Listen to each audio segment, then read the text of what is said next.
You guys ready for an intro? You guys ready? All Is it right. gonna be flattering to me? No, it's not. Oh. Más dinero, más envidia, más problemas, pero eso es normal. La cone me tiene escuchando música regional. Ey, 200 por un chanteo, te dieron una expresión mal. Ey, de la H, pero no es Junior en mi canal. Ey. SBG, estoy en la romana con Mateo y Gamal. Parecen policías de tantas entrevistas. Tengo una pose que me dice la dievita. Siempre estoy adelante, ustedes no pueden sentarse conmigo al frente. Me siento como un tacita. Se ponen mi tenis quizás, pero no jamás van a salir conmigo en la pista. Dicen que el picocho es grande quizás, pero aquí mi torta nadie me la pica. Todo cuadrado como 4 esquinas. Haciendo dinero pa' mí eso es rutina. Shell en mi blond tengo gasolina. Bajo los cristales eso parece neblina. Superman sin la capa en la cabina, fumando mata. Tengo gente que tiene tu data. Para el swipe, le tornadora con el mapa. It's kind of a banger. The return of the O'Neill Cruise. But am I wrong, though? It's a little bit of a banger. You know, ever since you did that one thing during one of our last shows where we just mentioned the mere mention of O'Neill's name was you playing the song. So now, like, it's almost like a meme to me at this point. But it is it is very catchy. I have to say, I have no clue what they're saying, but it's very catchy. No, nobody does. I don't even think they do. But it's kind of fire a little bit. So, welcome back, everybody, including you there, Taylor. You had some things going on. I heard that you lost to Jermaine in fantasy, so you had to take some you had to take a week off to get your bearings about you. I get it. But yeah, we you know what? Thinking about it here a little bit, it's probably a good thing that we took a week off because we didn't get the news we expected to get, and that had us very ornery. And I guess having a week to sit on it may lessen the fury, but I don't know. I agree. If we would have jumped on directly after the news broke, it probably wouldn't have been much baseball talk. It would have been a lot of the one episode where you were very done. It would have been both of us like that. Just no real talk, just us bitching across the board. So I agree. And don't get me wrong, I'm still very unhappy with how things have gone down.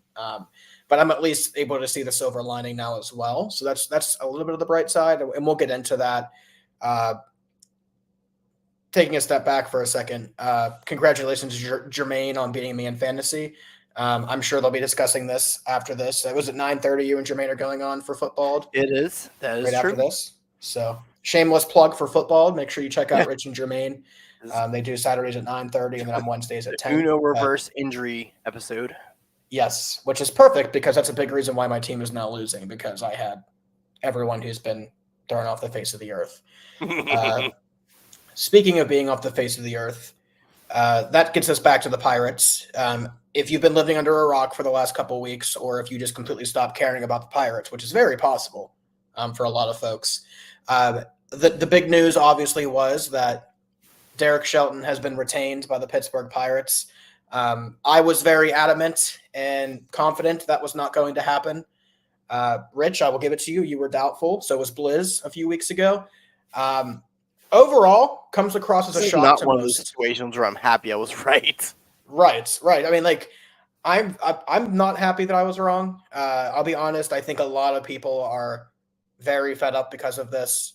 The gist of it really seemed to be the way I took it was they were going to get rid of him, and then Charrington was like, "Whoa, let's not do that, guy." And that's what ended up. That's the way I took it. That was pretty much how it went. Yeah, yes. Like they said, we're gonna. Would they say something like we're gonna be held accountable together or something like that? It's like, do you not know what accountable means? Because you don't get held accountable and keep your job. No. And Like, that's not how life works. the way I took the whole that quote is going to be brought up time and time and time and time again. Bigger meme that, or we don't do that here. It's still that we don't do that here. I think that's going to be Okay. a thing for a while, especially if Rowdy gets his wish and comes back here. But What a dummy. good God, I could see Charrington doing it. An easy $3 million contract, and doesn't have to worry about it anymore. Please God, don't do that. But the accountability thing sticks with me because I actually zeeted or tweeted, whatever we call it nowadays. I'll be honest. You can go on my X and you'll see I was not very happy when the news broke. I was very negative, very appalled. But I see this going down one of two ways, and I'm leaning towards it being the always crash and burn, worst possible thing for the Pirates. But I could see why there could be some success. One of two things is going to happen here. They are either going to prove everyone wrong and actually take a step forward next year. Right, 85 plus wins. I think that's the only way that both of them keep their jobs is if they have a winning season next year. And I'm not talking just getting 82 wins. Like I'm talking like 85, miss the playoffs by a couple games. I think that's like the bare minimum that keeps them here. I think that's the first scenario is, the guy bet on his guy. They're going to replace the hitting coach. They're going to take that step further, and their confidence is going to be rewarded. I think that's the less likely scenario, right? The other scenario, which I tweeted about, is what Charrington did by keeping Shelton and going out of his way is he pretty much doubled down with his own job. If they come into next year and they do the exact same thing, he's going with them. That's pretty much what he did. He is pretty much putting his ass on the line. Don't know why he is. I really don't. For Derek Shelton. And a lot of it probably is, and Gary mentioned this way back in the day when he was on the show, is Shelton does exactly what he's told. He follows the analytics. He follows exactly what Charrington wants to see. He's more of a yes man than he is an actual manager, right? So that's my guess. That's my guess why he was kept is because Charrington's kind of spineless. Sorry, Ben. But it's become very apparent to me, at least, that this is it. And I don't think people are even giving them next year. I think a lot of fans are done. But I very much see they don't win next year. Everyone's gone. We're rebuilding again. So, yay. And it's... So, here's the problem with that. You do that, and you're now wasting another year of Skeens. Not another year of people. It's a literal another. What is this? It's another year wasted of Skeens and Jones and O'Neal. So by betting on yourself and betting on your job, I think people don't realize there's a lot more at stake there than your swanky job. Like you're playing this game where now the whole team has an immense amount of pressure on it again. And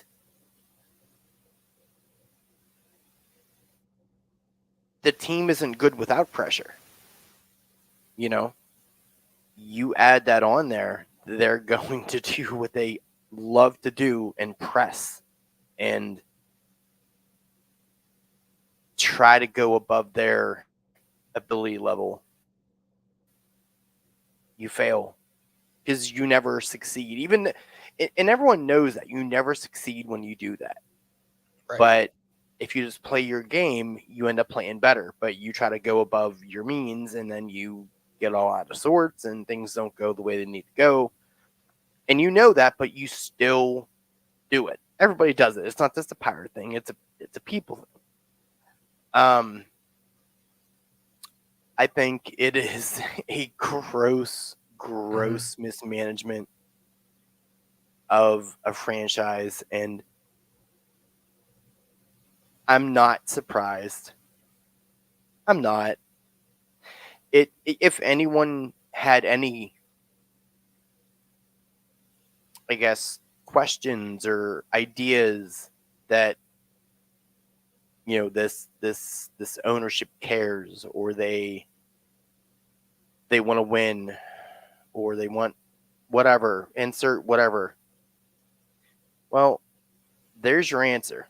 They don't. This was a selfish move by a selfish owner, and just a gutless, ballless thing that welcome back to maybe 500 baseball, but I doubt it. Because, with our thought of, hey, okay, cool. We solidified this player in this position, yada, yada, yada.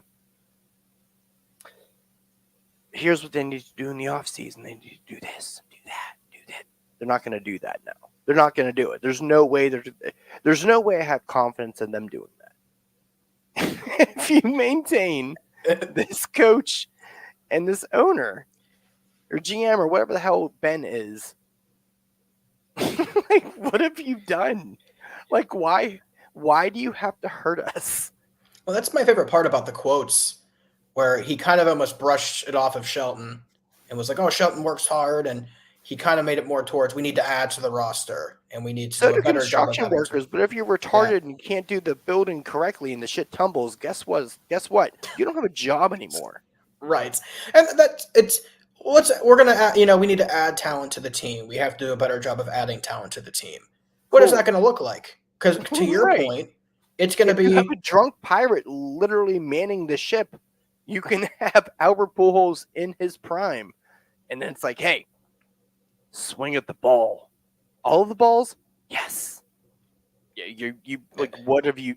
It's like, and I get it, man. It's a team sport, but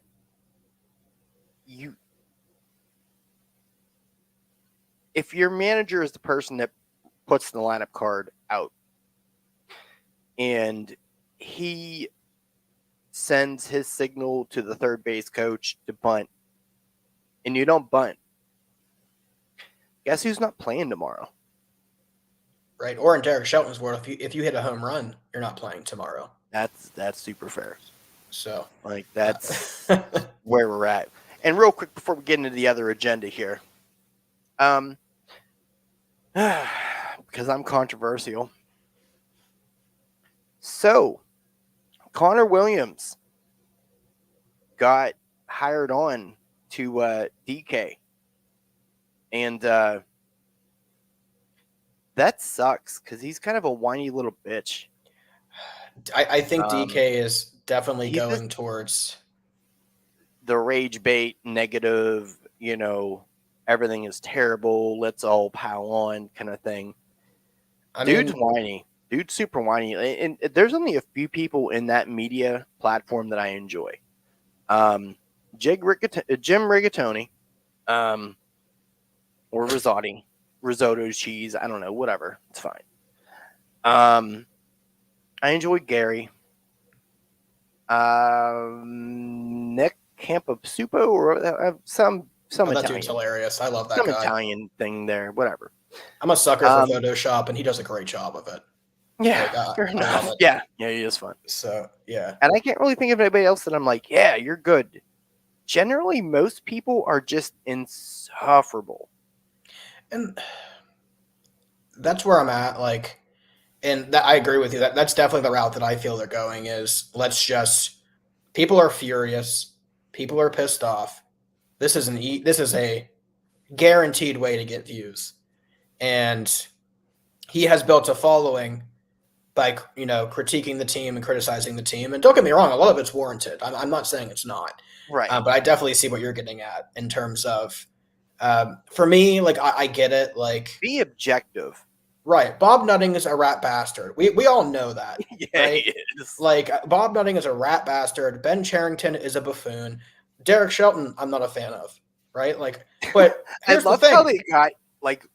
I love how they progressively got worse. To like Shelton, I don't know, man. Whatever, it's fine. I'm indifferent. But again, like, and we're going to talk about this a little bit later. And they still won 76 games. I mean, I'm not like I'm not defending anything, right? I'm not.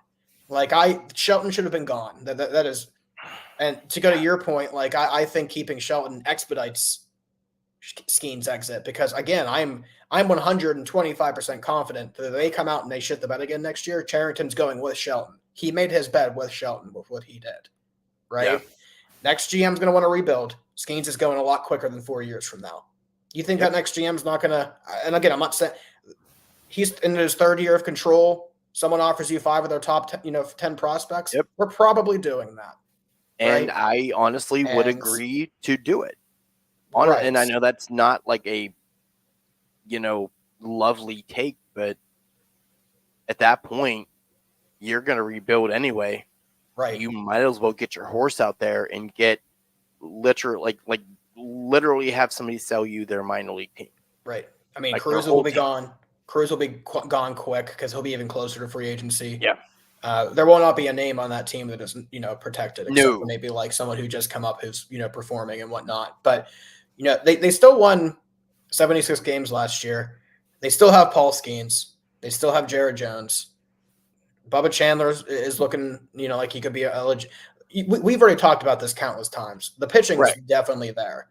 Now, that being said, it's going to take some serious, impactful acquisitions this offseason to be able to make a jump of that nature, right? Or they're going to have to bring someone in who can coach, who can instruct with hitting that actually gets the most out of these guys, right? My point being is, as much as I'm angry about Bob Nutting being a rat bastard, as much as I think that Charrington and Shelton are, if this team comes out and wins next year, which I don't think that's impossible, what are you going to do? Just keep running hit pieces? Are you still going to keep saying that? Like that's where I can't. You can't even discuss baseball right now with some people without them being like, it's football season, fuck off. They're never going to try. Okay, then you get the point. Like, right. I get what they're doing with him. He has a lot of, don't get me wrong. I think some of his writing's great. Don't get me wrong, but that is the perfect acquisition to just blast the team in a series and investigate why they're so putrid, because that's where a lot of that engagement comes from. Right. It's just something I've liked about that platform for a long time is they have been objective. And I'm curious to see what the writing looks like. I'll give it a shot. At least like the the day-to-day guys, but I'm pissed. I am. But to act like this team, we're talking like they went 50 and we're talking like they finished like the White Sox last year. Well, the problem is the talent and then the trade acquisitions, like the actual buying at the deadline, they should have been a 90-win team. Yeah, I think the problem, I think that's why people are so mad. Right. It's not like this was the run-of-the-mill 60, 70-win team, September call-ups in July, kind of thing. They kind of went for it, but like they had, like they bought a pretty nice car, but they had like Helen Keller driving it. And that's kind of the problem, because it's like, well, why didn't you get Helen Keller, like, I don't know, a not Helen Keller? Well, speaking of which, we don't do that here. All right, well, fuck it. Let's roll with Shelton then. Like, let's roll with Shelton. Let's roll with Haynes. Well, thank God he's gone. Oh my God. Bottom third in strikeouts and average and hits and like all the things. I know I put all the analytics in the last episode. I put them in I pinned the comment. So if you don't know what I'm yapping about, it's in there. It was a it was a good bit of work, but was not happy about it. with the end product, not because the work wasn't good. It was just like, oh man, this is exactly what I thought it was gonna be. So, but yeah, I just want to kind of chuck that out there that generally speaking, you Pittsburgh pundits, y'all are pretty fucking annoying. Like, get your heads out of your asses. Stop sniffing your farts. Be objective. Like, we all know things are not great. Things hurt right now. What we wanted to happen did not happen. Now, are we in that locker room? Are we in those offices? No. There may be more to this. This may be a thing where they're like, all right, Shelton, here's the thing. First 10 games of the year, if you don't go 6-4, we're shit canning you. There you go. There's your, like, you don't have to keep a manager. You can literally cut him. Like, we could wake up next week and it's like, yeah, Shelton was let go. Is there anything stopping that? The World Series, or not the World, I mean, the playoffs are happening right now. It's not like, it's not like spring trainings next week. Like, we have, things can change. So, I don't know. In a way, I feel like they did their usual thing and they just blamed the players. Yeah, well, which is fine, Charrington. If the players are the problem, then go out and acquire better ones. There you go. I don't give two shits about the payroll because here's the funny thing about payroll, right? Like, I'm not expecting them to go out and sign someone at $25 million a year. I'm not expecting them to go out and spend $100 million a year. But again, we've talked about this a lot. But why can't they? make a trade or two? Here's right? the thing. Or instead of spending $30 million over 3 bums, they did that 10 years ago. They spent $100 million. Now $100 million now is probably like $130 million. So even if you went out and spent $100 million and at like market value, you're still spending like 70. So right. like $100 million is not impressive. Sorry, it's just not.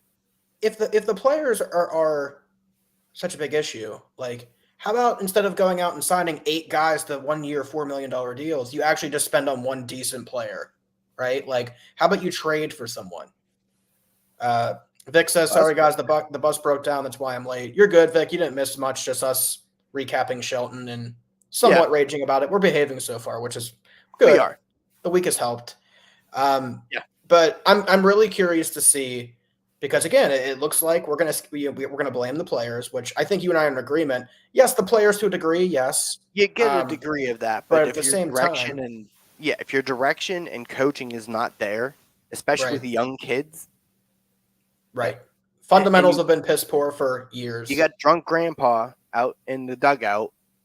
Like, what do you? Right. Fundamentals have been piss poor for years. Yeah. The in-game decisions have been piss poor for years. The bullpen management's been piss poor for years. Like, and then, my God, Haynes should have been gone 2 years ago. Jesus. Right? And that's where I'm at is like, if you're going to die on that hill, literally put your job on the line at the top of the hill of it's the players, we need to get better talent, and you're sitting there. You need to fucking fix the problem. Do it. You are literally the person that can fix the problem. Right. And that's my issue is, hearing those quotes, I would like to think like, I'm going to come out and be like, all right, I'm going to change things up. I'm going to actually make a big trade for someone. Thank you, Vic. Vic, we appreciate the free advertising. We talk about you a lot, being our biggest fan, and we definitely appreciate you, my friend. It's like, I'm not used to having a fan. Yeah. Like, it's super weird to me. I'm like, do I bang you now? Is that what happens? Like, is that what happens? I don't know. I don't know how to. Like, what? Hey, you're dropping hints to Vic. Like, if it's me, like, don't go out and sign a Michael Taylor, a Rowdy Tellez. Like, make one big trade for one big bat, and then sign one big bat, and you're still spending the same exact amount you did last year, right? Change up your strategy, do something different. Yeah, because I'm like, this is probably for a lot of people the final straw, right? Like, I'll be very blunt. Like, I see hope for next year, but if they come out this offseason and do the exact same thing, and then go through the exact same shit next year, and then dump everyone, they're going to lose a lot of people. And Right. I'm getting close to being at that point as well. Like, And there's I nothing you can do think before funny you're- enough, I don't think that they can lose the people.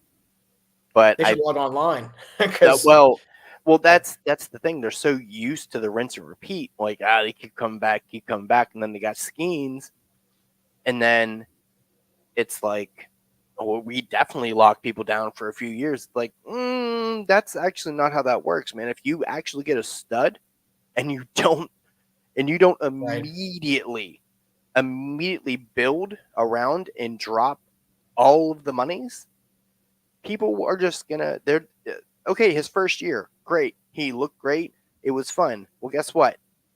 It's not sexy anymore. It's now old hat. What he's doing is not as impressive as it was in June. And it's not because he's not good. It's just, okay, this is what your norm is. This is what your watermark is. So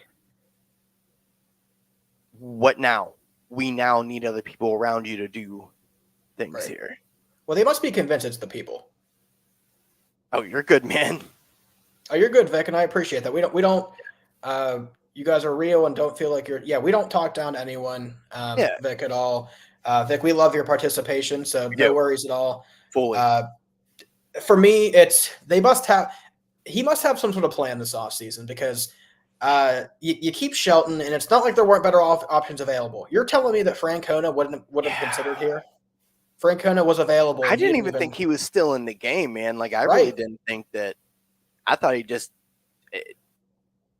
I don't know. I didn't think he gave a shit. I thought he was cool with just hanging out on his couch. You and I were both. We'd love Francona, but it's probably gonna be more of a Madden because Francona is probably not coming back. And then, literally, the first second he could, he was Reds manager. Yeah. So did they even attempt? Right, like. They must be seriously convinced that it is the players. If it is the players, then you better fucking not pump out the same exact players next year. If it's the players to the point where you kept that buffoon in the dugout, the guy who flipped out on a reporter, that's his most passionate moment of the year, was flipping out a reporter about Tellez pitching, right? If you're keeping him, you must be sure. In his defense, Noah is an absolute fucking tool shed. But still, they're both tool sheds. I agree with you. But like, good for Reds fans. Their team actually gives a shit, and they show it every time. Whether it's making signing people, bringing in an experienced manager. The Reds was a terrible manager. I liked his passion, dude. I liked his Lou Piniella-isms. As usual, an NL Central rival, the Reds, did exactly what the Pirates should have done. They have a team that's right on the border. That didn't have a manager. They want to bring someone who has won before. We've been talking about it for months. The Reds did it. The Pirates brought back Derek Shelton. I would bet my left nut that the Reds go out and get a stud of a pitcher in free agency. Probably. Or they'll trade for one. Yeah. So, good for you, Reds fans. I don't like you, but it's the usual BS. So, that's fine. You kept Derek Shelton. Yep. You just better actually go out and get something this offseason because this is the... If you're keeping the top of the food chain here, you cannot. You have to completely just I don't know. I don't have fucking words anymore. You got to spend at least 50 more million this offseason. And here's the thing. I think that's I could see them doing it. I could. You also saw them get rid of Shelton and Sherrington. So what the fuck do we know? I could honestly see them cracking 105, 110 payroll. I could. But is it going to be actual impact players, or is it going to be 4 Michael A. Taylors, 2 Rowdy Tellez's? 70 million now. That's what I'm saying. Like, that's not like we have to take into account the inflation. They need to spend $130. That's where they need to be. It's going to be interesting. Unless they spend that, they are not going to contend. Right. They're not going to contend because the Brewers are just going to get better because that's what the fuck they do somehow, some way. They just like how the Steelers they have like a linebacker like pod system in the basement. The Brewers just have like a shortstop like pod situation random ass starting pitchers that are like, hey, guess what? I'm really good at stuff. It's like, why? I don't know. Reasons. All right, great. So, and we are currently building a pitching pod system, but there's nothing to. You can't win 1-0 every game. Right. Doesn't work. Pitchers aren't perfect either. Even the best pitchers get hit sometimes. Right. And I mentioned it last year, or this year. Skeen struggled down the end, down the stretch. Jones kind of struggled, and Keller struggled. And I don't know if they were getting tired out or if they just realized, look, I need to be perfect because I have maybe 2-run support here. I need to go as deep as I can because that bullpen's going to come in and completely just not do bullpen things. Yep. So you're pressing and I've been over that. We've already been over that. So it's just. Yeah. This is probably the biggest frustration part. That's the frustration part. We're done with that. All right. We can get into kind of the good stuff, right? I mean, well, somewhat good stuff in my opinion. Before we kind of get into like an off-season preview, right? But because I do want to talk about Cherington more and how big this off-season is and how they're viewed outside of Pittsburgh. Yes. But the obvious news that happened Connor Williams over here. Okay, well, we already know what's coming with that. They could resurrect Babe Ruth and give him a lifetime contract, and it's going to be they could start 62-0 next year, and it's still going to be sell the team. So, to each his own. Free country, do what you want. I'm just not going to read it. Yep. So, going back to what happened with Shelton got kept. Praise Jesus or science or whatever you believe in. I respect all beliefs. Praise thee. Andy Haynes has finally been thrown into the Allegheny River. Yep. Probably a year and a half overdue. Yep. So that's encouraging. And again, Gary was on and he confirmed it's system wide with him. His philosophy was system wide. There was a lot of crap for the longest time where people would, and I, in my mentions on Twitter especially, that's Cherington's philosophy. You can replace Haynes and it doesn't matter because the next person is going to do it because it's Cherington. Well, Gary kind of got on and confirmed, Haynes is the one who system wide gives the philosophy. He wasn't really that hands-on, things like that, right? So let's be honest, I wouldn't trust Harrington. I wouldn't trust Cherington to beat his wife or hit his wife, let alone hit a ball. So I'm not really. I don't think he's really giving out hitting advice down the pipe there. So this is encouraging. This is definitely a positive. And, the response is going to be, oh, it was just a scapegoat. No, the guy needed to go. It was very obvious that hitting instruction across the board was not there, right? And you have to – and, again, we've talked about this a lot, especially first half last year. If they had league average hitting, you're looking at 5 to 10 more wins minimum. Right. How many of those games did they lose 2-1? That's who I think gains the most out of this. I think he gains the most because he looked good as a Marlin and he came over here and was absolutely terrible. So I don't think he just dropped off. I don't think he just fell off. I think there was instruction or lack thereof instruction that made him change up whatever he was doing that made him completely terrible. He had 3 homers since he came over? He came in here with 21? We actually saw the last one towards the end of the season, that opposite field bomb. Vic, I have not read Gary's article yet. I did see him post it. I do plan on reading it. Something I really like about Gary is he's very the opposite of what we're discussing right now. He's very, if they're doing something well, he'll say that. If they're doing something not well, he will. That's a reason why I'm a big fan of Gary's work, is because he's not going to, try to get views out of being overly negative. He's not going to try to get views. He's going to tell you like it is. And that's something that I like about him. So I think we will definitely check it out. But, man, I see where they're going with the Haynes thing. Because again, you kind of look, and he mentioned this in the press conference, and I think this was a case where he wasn't full of shit. He was like, we do need to get internal improvement from some of these people because a lot of people underperform their projections. right? So my problem is if you're going to replace Haynes, it can't just be some other schmuck that's not wanted by the rest of the league, or you just promote someone from AA that's already in the system. I don't want that. You need to go out and get someone who has actually done this, who has proven they can build us. You brought Andy Haynes in, and the first thing was he completely ruined the Brewers for a couple of years. What are we doing? I want someone that when he gets brought in, it's wow, they actually brought someone in who has actual success behind them, right? Yeah. This can't be someone you want to keep Shelton, that's fine. But if you half-ass the hitting coach again, come on. I don't know if this guy has any experience in this, but I know the Cubs just let go of Mike Napoli. I think I saw someone suggest him. I'm not opposed to that. I think the Cardinals just dumped their hitting coach too. Like Naps was a good hitter, man. He was an above average catcher. Good stroke, good power stroke. I don't know if he's any good, but you know who I think it's going to be? You know who I think it's going to be? Oh God, Dale Swaim. Sean Casey. Shit. I wouldn't hate it. No, I would love that. But I could definitely see that. He got a kind of a cup of tea with the Yankees that one year when they dumped their coach. And then obviously Pittsburgh ties, things like I could definitely see something like that. Just for the love of God, love a Yinzer story.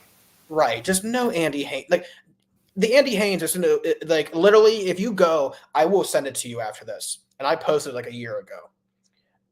If you go back to the post where the Pirates were like, we've hired Andy Haynes as our hitting coach. All the replies are Brewers fans saying, I don't like the Pirates, but I'm sorry, Pirates fans. All the comments are Brewers fans going, LOL, or we're sorry in advance. Like, it was obvious. Like, he had failed right before being hired here. Yeah. It can't be that again. Like, if you want people to – I'm on the fence right now because I see why there's hope, but I'm also like, what the fuck, right? But if you go out and get some bum again, that's for me, a few big things have to happen for them to take that next step. And with them keeping Shelton and putting their jobs in the line, I'm hoping that's what they're willing to do and what they're planning on doing. You got to bring someone who can actually instruct these hitters, someone who's had success, even if they cost a little bit more, right? Mekich got fired too. 2 shots to make these retaining of these 2 people worth it. Right. If they drop the ball on one of those 2 things, right, it's done. I don't think anybody can really. I don't think anybody can really get into or get on board with them because at that point, you retain the manager and the coach. You then basically got another nobody in for, but you went and got new players, or vice versa. You didn't get new players, but you went and got, I don't know, Ty Cobb for your hitting coach. You have to do the two. You have to do the two things if you're doing the one. Like you can't. There's no way. Yeah. Here's the thing. Like Vic I have not wrong. The booze for Shelton at the home opener will be deafening and a bad way to start the new season for players and fans alike. Yeah. So that's another thing, Vic, and that's what makes me think. I agree with you. If that's where I think adding to this team is so important. Because have to. If you don't, and that's where I'm kind of like leaning towards. I think they might add a little. I'm not going to go out and hire like Jordy Mercer, and I kill myself on screen. I love Jordy Mercer. He liked my tweets, and I have a shirt still. That's fine, but for me, like I think they have to know that. Like people are going to be irate. The way he talked in that press conference, we need to add more talent. If I agree, Vic, I see one of 2 things happening here. I see them doing the same old shit, which will result in him being booed off the field. Or they're going to go, we made our bed. We need to actually add. So I think it depends. If they add some legitimate bats to this team, the narrative around this team is going to change really quickly. Because, and I'm jumping ahead a little bit here. What just happened? What? Oh. Lev Bell just quoted my tweet. That's weird. Why? Oh, because he said, life is hard. And I was like, I'm sorry, but did a millionaire just say life is hard? Oh, you're getting toasted by Lev Bell on Twitter. Not great. And he's like, no, I said life is hard. ... As fuck. Lev Bell won Okay. me a fantasy title, so I'm not talking trash on him. All right, Left Bell. Goofball. But that's the thing. I don't think that's what kills me about this the most is if you talk to anyone outside of Pittsburgh, the narrative around this team is they're right there. This is the most impactful offseason they've had in years because they have a chance to take that step this offseason. They're going into this offseason gearing up for a run next year. If you talk to someone outside of Pittsburgh, it's actually positive, believe it or not. Because all they see is Skeens and Jones and O'Neal. But that's the frustrating part, though, because I agree with them, Rich. It's if you actually added two, and I'm not talking shit. I'm not talking like 1 year, $4 million. If you added two legitimate bats to this team, and then actually brought in a hitting instructor who could actually get some of these guys to turn it around, like if Dave Bruce comes out and hits 25 homers next year, which he definitely can do. Yeah. If Hayes comes out and hits, I'm not even expecting if Hayes can come out and stay healthy and hit a little bit. Like, I definitely see the pathway that they're talking about, right? Nick Gonzalez. Yeah. Hell, Davis is still in the organization. Tamar's in Double-A now. You got Reynolds, you got Cruz and stuff. You get the point. Like, if you bring in an instructor who can actually get the most out of some of the guys you have, which that's what he mentioned in the press conference is getting more, and then you add some premium bats alongside them, I could very well see a playoff run next year. I could. And that's where I can't get into the whole negative, they're totally cooked thing because there is a path to that, right? But it's going to require them doing things they don't do, which is actually hire an experienced hitting coach, actually acquire a couple legitimate bats, not Here's trash. the problem. And yeah, we're neglecting what the Brewers will do, what the Cubs will do, what the Reds will do. So here's the good news. The Cardinals are cutting payroll, so that's the good news.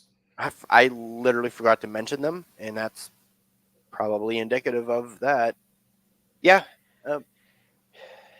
That's where I'm at. Like, yeah, I mean, I'm thrilled to see Haynes is gone. I'm thrilled to see he's gone because I do see her. I think you and I both agree on this. Like, if the thing that I hate the most, especially about the Pirates, is you think the hitting coach controls all of it? No, I don't think the hitting coach controls all of that. I get that some of it is the players, but I don't think people realize how important instruction is to a team like the Pirates. Everyone's super young. Doing drills, doing different things. Yes. You're working on hand-eye. Just, like, I feel like at a certain point, what they literally had them doing was hitting off the tee. That was it. Like, that's what it felt like. The approach, be selective, wait for your pitch. That's fine, but with no actual hand-on instruction. Like, it was almost a one-size-fit-all approach, and you can't do that. Like, you can't do that with Brian De La Cruz. Like, you can't put him into what's going to – look what happened to Sawinski. They ruined him. I'm even not even writing off Sawinski at this point. You bring someone who can actually get the most out of him. I don't like Sawinski, but I'm not even writing him off. I'm not writing Davis off because we've had a complete – That's a good point, man. I'm going to use your line, man. We've had a ham sandwich as a hitting instructor for this organization for how long? So I can't write any of these people off. So that's where I kind of see the hope. Sandwich. That's where I'm at in life. I want a fucking turkey sandwich. Healthier. Yeah. So, but you get my point. Like, that's where I'm at. I'm not happy about it. I'm not happy about how they did things. But at the same time, am I going to boycott games? No. Am I going to say they're done? No, because I do see a path if they do the right things this offseason. The big question, obviously, is will they do the right things? Very doubtful. So we'll see. That's my biggest problem with what they like to do, and we'll get into the next stuff here in a minute, and we'll end it on here, and we'll go to the next thing here. They wait. They love to wait. They wait it out for whatever reason, and it's like, you guys gotta stop. Like, you gotta pull the trigger. You just gotta do it. Like, there's no reason not. Like, they were very quick to retain Shelton. Like, very, very quick to do that, but they're not going to be quick to go sign somebody. Like, oh, wow. I'm not saying this is going to happen, but, oh, yeah, Mookie Betts just said he's a free agent now. We would not go after him. Well, one, because we can't afford him, but I'm saying just hypothetically, like a big name comes on there that is a versatile player, which they'd love to have. They're gonna wait. They're gonna wait until I don't know. Actually, I don't know really what they wait for. They just fucking wait to wait. Like It's gonna be so then, interesting. and then another team just swoops them up for a very reasonable contract that they could have afforded, but so then they're like, okay, let's get Mookie Light. They all right. Hey, Mookie Light, what are you doing? I'm literally working at a gas station. That's what I'm doing right now. It's great. The independent league. Right. Would you like to play baseball? I don't. I've never done that. What do we? Okay. All right. We'll do it. We'll try. We'll do it. And that's what we do. And then we'll sign them, and we'll still wait for them too. Like we're like Spanish. We're like Mexican featherweight boxers. We're like the king of counter punchers. But like we never like do the counter punch. We're like, oh, I parried you, buddy. Oh, I got you. I could have got you, but I didn't get you. It's like I don't know what missed. I don't know what point they're trying to prove or what they're trying to finagle, but I that's what they do, and that's the frustrating thing. Right. Like these moves that we talked about didn't happen till like what 4:45, and then like 6:00. Like right. That's when these trades happen. Meanwhile, the Guardians went and got Lane Thomas, and you saw what he did today. I was going to mention him earlier, and I'm like, nope, I'm not okay with it. Still, I'm not willing to mention it. And to your point, like I agree. That's what they've been doing for years and years. Is let's wait and wait, get what we can, lowest possible price. They can't do that this year. If they do, number one, you're telling the fans we are rat bastards. We don't care. Right, we don't care. Number two, what we're doing. You're pretty much just committing career suicide at that point because I've seen this happen, not even in baseball, everywhere. Like he made his bed with that guy. He's going to be thrown into the river on the bed with him if it doesn't work. So, and I think the funniest thing is I don't think they realize that. I think they're so used to what we do here and how the fans go and how they just come back. I don't really think they realize that they will be ostracized. Like they will be like Felipe Vasquez. Like that's erased. So to Vic's point, I think Shelton being booed off the field of the opener is a very real possibility. Oh, that's gonna happen regardless. They could sign Jesus Christ to play second, third, and first base. They're still gonna, like, in that same vein, crucify Shelton. You're welcome. If they trade for a good outfielder, that's a good segue into our next section because I don't think they're gonna go. I think it's outfielders gonna be the biggest thing, but the quick hits are they fired the bullpen coach Mekage. I don't know how much that's gonna do. They fired the strength and conditioning coach, which but the Haynes is what I mean. There's only like a few dudes in this squad that actually look like they could beat up my wife. So I feel like getting a new, person that will, maybe show them a dumbbell would be helpful. Maybe they can,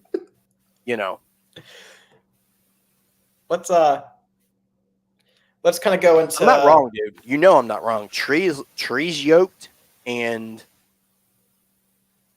I mean, O'Neal's just. I don't know. He got that. Oh, he's a monster. I'm Dominican strength. I don't know what's happening with him. But, we'll get into that in a second. But O'Neal, I'm getting very excited about. That's where we have three things to talk about. Okay. To end this, the first one is. I want to kind of like just do an overview of the team, an off-season preview per se. Not like overall. We're going to get into predictions and like names that we want to see during the off-season shows, right? Yeah. I want to focus, the next two things on, where are they set? Like, let's talk about the current roster and then maybe what they need. We don't even have to throw names out there. Just, just looking at the current team right now. Right. Catcher is obviously going to be a Bart /ND they're set at catcher. There That's shouldn't the really be a slash. It should be right. Bart or bust. Really, I I don't think think I you need to really. I think we're going to see a lot of Bart with ND mixed in as the Bart backup. should And start Bart 130 slides the games next DH. year. Well, I think he's going to between catcher and DH. I think that's how they're going to work people in. Is they get Bart plays every day because he DHs when he's off at catcher to get that back in the lineup, right? But they're set at catcher one way or another. First base, I'm rather convinced that's going to be Brian Reynolds. I think that they're switching him in the spring. I think that's why they did what they did at the end of the year. That's their plan. Reynolds Hey, at first, you get him the whole offseason of work. It's easier to find an outfielder than a first baseman. So I agree, okay and then I'm better. And then you have him at a long-term place then. Right, and then obviously he can pivot out there if you need him to. So Right. that's never a bad thing to and it's kind of a rare thing too. Like you saw that with like older players, but Right. It's a cool thing. Yeah. Third is going to be Hayes. They're going to give him a shot. We know that. Or Triolo, so God. Second base, I think they're going to give Gonzalez a look, especially because he actually hit quite well the last month and a half of the season. I have no issue with that. Shortstop, here's where I have an issue, and that's where we're going to get the. Right now, shortstop looks like IKF. So that's my first need of the offseason is you need to get someone who when can. we were like our dicks were so hard about him like starting. I like him. I just don't like him in an everyday shortstop role. I think he's a lot more effective with limited plate appearances. So dog shit, dude. And that's another Sheltonism there. Let's keep the strikeout guy that strikes out twice a game in the leadoff spot because right. Smart. That's the first need, my friend, is someone who can play short second every day. Yeah. Because you're going to need someone if Gonzalez doesn't work, if IKF doesn't work, that can spell them. Gonna be fine. Right. I think so too. I especially with an actual hitting instruction, I'm looking forward to seeing what he can do. I love Gonzo. But I don't feel comfortable with IKF starting at short. I don't mind IKF being on the team. No. But you're going to need to add someone who can play middle infield, short second, who actually has some I'm fine with him playing 2 games a week. That is fine by me. And then a 6-inning substitution, that's fine. Right. But yeah. Outfield, I truly believe people aren't going to like it. They're going to give De La Cruz a look and right. I don't blame them as well. I want to see De La Cruz. De La Cruz's track record leading up to coming to the Pirates was pretty solid. 20 homers, 60 RBIs all 3 years, right? Yeah. He was on pace for more than that when he came here, and then he totally fell off a crater. Again, I think De La Cruz needs a legitimate more than 2 months with this team. I'm seeing non-tender. That's what I'm most excited about is De La Cruz getting an actual hitting instructor. Right. Like someone who's not going to be one size fit all. Whatever they were doing in Miami, it was working. John Wayne are doing. Get his ass down there. Get that Yinzer down there. We love that. But De La Cruz and Wright, I think you have to give him a shot. Yeah. Center field's obviously Cruz. And then it's so weird to say and think of. It's like, okay. That's where outfield's a major need because one way or another, you're either going to need an outfielder or you're going to need a first baseman. I'm leaning towards Reynolds going to first. So you're going to need to get a legitimate outfielder to play left. I feel is generally easy. Especially trades too. Even if you're not going to sign someone, I think there's plenty of left fielders out there that would be available, especially with the pitching depth that you have. Right. So what they got in the lineup aspects, and I think that's going to be the heavy focus is, I think that they need an outfielder, they need a middle infielder, and then maybe it depends on what they do. Maybe a first baseman, but middle infield, shortstop, someone who can play all three because you need someone to hit DH. They're going to force Triolo into the team, so I would say all three. But I think that Trees earned himself another look. Onto the bench. I'm fine with him being a bench bat. Oh, not to mention, I'm glad you brought up DH. They're going to bring Kutch back. For the love of God, that's fine, but he cannot be the full-time DH. If he's a bench player who fills in 3 times a week, that's fine. But I don't see a place on this team for him starting every game. I don't. No. I am going to be really annoyed when they announce they re-signed Kutch. I'm okay with the re-sign. I am. I'm not. What I'm not okay with is you're guaranteed DH. He's a waste he's a waste of a roster spot. And really, if you want to actually have this team rely on its merits of the actual team, get the farewell tour guy out of there. Fill asses with seats with talent, not because you want to see, Right. a 39-year-old hit a ground ball. Sorry. Right. Like, it's going to piss people off, but I've seen enough games of Kutch now. It's just kind of like seeing DeAndre Hopkins play for the Titans. It's like, dude, just sit down, dude. You're tarnishing your legacy. Now, mind you, he had a good year last year. I get that. He also has Will Levis throwing to him, so That's Yeah. fair. But I just I agree with you. I think at most he needs to be a bench bat. If they're going to do what they want to do with catcher next year, you can't have him playing every day at DH. You can't. no, You can't. absolutely cannot. So it's going to be interesting. I think we're in agreement, though. Definitely an outfielder. Definitely someone who can play short second, especially short with IKF. The rotation, I think, is pretty solid. I would be surprised if they don't go out and grab like one veteran. I could see like a Martin Perez type or someone for like 1 year, 6, 7, 8 million. Or just go get somebody worthwhile. It'd be fun. Go grab Corbin Burns. Go do that. See, the starting rotation is the one place where I'm okay with them being a little bit cheaper and being a little bit upside because you know what you got coming there. Why not? Just to go against the grain. Why not? I agree with you. I agree with that mentality. I'm more so I'm okay with them not going crazy there if it means they'll actually go crazy for an outfielder or a first baseman. You know what I mean? That's where I'm at. Like, yeah, I know. I get it. I feel like I believe. Could you imagine Burns behind Jones or in front of Jones behind Skeens? How much fun would that be? Right. Like, or then you could trade. You could realistically trade multiple of your top pitching prospects for an elite bat if you did that. So not a bad point. Do I think they'll ever do something like that? No. Especially pitching. I think pitching is too. No. Yeah, but rotation's pretty set. I think they'll sign a veteran, someone cheap. Bullpen. The bullpen you and I have talked about a lot. I think that it's not nearly as bad as it looks because I think Holderman will be much better. Santana has been a nice development. I don't think that Thadde's going to be as bad as he was. Do I think he's going to be closer? No, but I don't think he's going to be as bad as he was. You mean Diet B's? Yes. Yes. I think they have enough pitching depth to realistically expect that the bullpen does not need. I think they need to add at least probably add one high leverage reliever. I think you need to replace Chappie in some fashion. I don't know if you need to necessarily spend $11 million, but you need to give someone 1 year, $5 to $8 million, bring someone in who has some experience. Well, once again, $11 million is the old $5 million. So that's a good point. You got to keep that in mind. Like, if you really look at how the money shakes out, Chappie signed here for peanuts, dude. He signed here for a little over Rowdy. Right. So. Well, let me ask you a question. I think I know the answer to this. Would you be okay with trading? Would you be okay with trading a Mitch Keller? Yes. If it meant signing an outfielder I don't need to have a secondary thing. Just trade him for a turkey sandwich. Because we shouldn't have to think this way, right? And that's the first comment's going to be made, and I'm fine with that. We shouldn't have to think this way. But I've seen a lot of people throw that out there. Don't be surprised if they move a Keller so they can spend on an actual bat. If you move a Keller, don't get me wrong, you're going to miss him, but you have the reinforcements coming at the rotation that you could theoretically survive that. You don't have that coming with an outfielder or with a bat, right?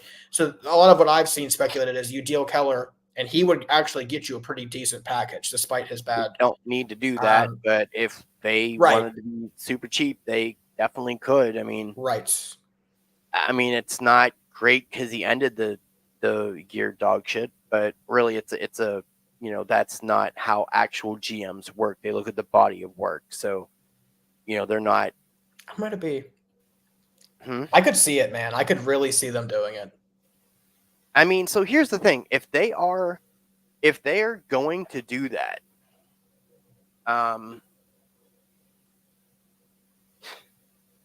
it has to be a monster bat. It has to be a monster. It has to be a monster for like years, because you could very easily go out and get a very solid bat right now. That's my thought. Spending money. But if you're going to trade someone that you developed into your quote unquote who was supposed to be your ace but is no longer your ace, but could probably be a solid number 2 on most teams, you need to get somebody that's not Lane Thomas. Well, that's what my thought is like one of the scenario there is you move Keller for someone who is similar. So Vic, I definitely trade Keller for a solid outfield. So Vic, actually, that's a good point. So I was referring to the theory of you dump his salary and then you use that salary save to sign someone. Yeah. But there also a possibility is you do a contract for contract kind of thing. You find someone who has a bat around the same average, annual value, who needs pitching, who has a surplus of bats, and you kind of do a flip of those salaries. You get a bat for the same price, they get a Keller for the same. Like I could definitely see them getting creative in that aspect. Because the other thing is, not that I think they have much of a chance to re-sign Skeens, but you're not going to re-sign Skeens paying Keller $15 a year. You're not. No. So I would just hope that they would really play up the idea of like, no, we don't really want to get rid of him. You need to pay up to get him. But right. I feel like if they just do the contract thing, you're just basically just kind of waving your flag saying, okay, well, here you go. It depends on who it is. I would like them to actually play the game of like, no, that we are in the driver's seat here. We called you. We don't need you. Like, you are a booty call at this point. I got bitches on deck. I don't need you to give me your bat. I'm offering this to you. What I want in return is, that, whoever that's doing things in left field or whatever, fine. Right. But they'll probably, if they do it that way, they will do what you are doing, or if anything, undervalue it and completely just jizz all over themselves and just make it an absolute waste of all of the bullshit years we had with Keller, that we had 1.5 decent years. And it's like, okay, here you go for Lane Thomas. And I'm not trying to besmirch Lane Thomas, but Lane Thomas is exactly who Lane Thomas is. Don't get me wrong, I'm not advocating to move him, but that's the kind of stuff I want to like. Be creative. If the money is truly the issue, and Cherington can't spend, the game. Move salary around, get bats, because it's obvious that we can survive without one less pitcher right now. They need a bat, right? And that's where it's at. Is if dumping, I'm doing some dumb shit like this, like we're in negotiations with the Dodgers for Kike Hernandez for Mitch Keller. Oh my God! If they did something like that, I'd have a stroke. But is that not like a pirate thing to do? Like, come on. Right. So see, he has fire. He has fire. He says fuck on TV. I love the idea. Like, just imagine like you trade Keller for a load of prospects, bats. You save the $15 million, and then you go and sign a. I want to do that. The same. You go and you use the $15 million saved, and you go get a Santander who hits 40 homers a year, and then people are pretty. Suddenly no one cares, right? Like my vagina wet. You get the point. Like they could. I like the theory of doing something like that. You shed a salary like that. It sucks. Santander is going to get a fucking. That's just an example, but he's someone will give him 25, that's a terrible example. I'm like, that's right. But you get the point. Like if that means they can, if they're $10 million away on someone and they can't compete, but so it's going to be interesting. I expect them to kind of stretch their comfort zones this offseason. I'm not saying by any means they're going to make giant splashes. Are you expecting that because what they did? Let me ask you this. Would you have the same kind of thought process and ideology if they did get rid of Cherington and Shelton? No. The way my takeaway from that press conference was Shelton has some growing to do, yes, but it's because the players aren't good enough and I need to add to the roster. And then you combine with the fact that he made his bed. As in, if they do come out and do the same thing next year, he's probably gone too. So I expect there to be a little bit more urgency in terms of additions and things like that this offseason. And kind of going back to the narrative I discussed with you outside of Pittsburgh, the narrative outside of Pittsburgh is they're on the doorstep. This is the most impactful offseason they've had in a decade. Dude, we're on the doorstep like, I don't know how a good analogy right now. So, all right, let me ask you this. So let's say they did get rid of Shelton, they did get rid of Sherrington. What would they have done? Like, what does that look like now? Because I know you've laid that out. Like, how would that look? I think the most likely scenario in that case would have been. I don't think Charrington was going to go. I think what would have happened was Shelton would have gone, and they would have brought someone inexperienced, and it would have been, let's see if someone experienced can get the most out of what. I think they still would have added. Don't get me wrong. I don't think it would have been as urgent as what it is now. Okay. But I think the narrative then would have been Shelton's the reason why these guys weren't performing. We're going to give someone who actually has done this before. All right.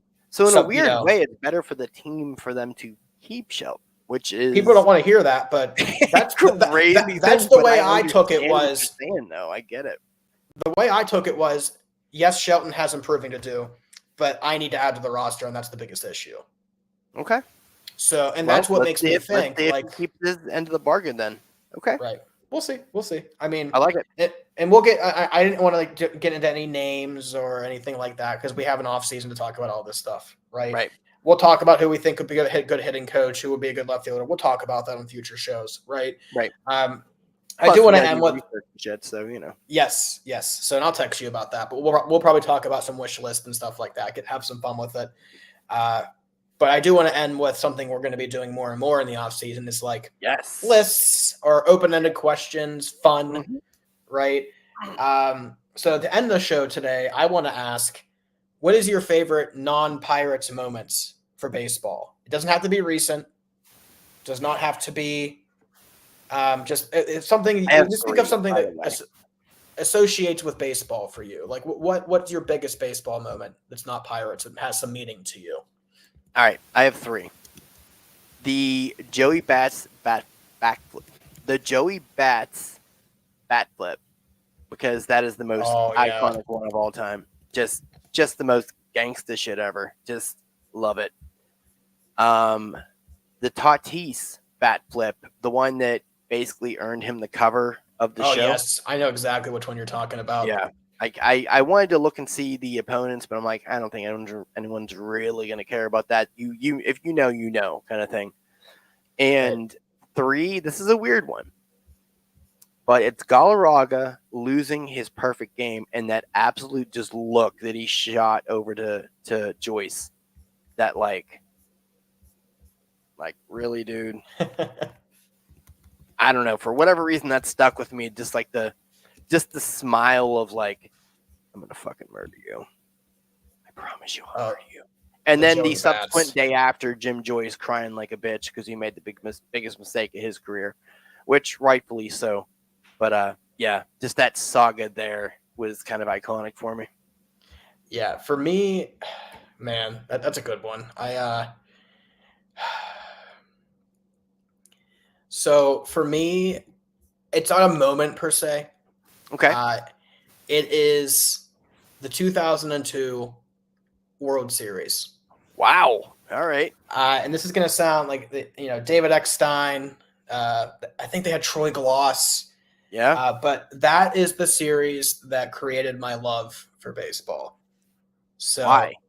I was 7 years old, and I'll be pretty blunt. I grew up not very wealthy. A lot of my fun was playing outdoors, or, I sound like a trumper right now, but that's not where I'm going with this. I promise.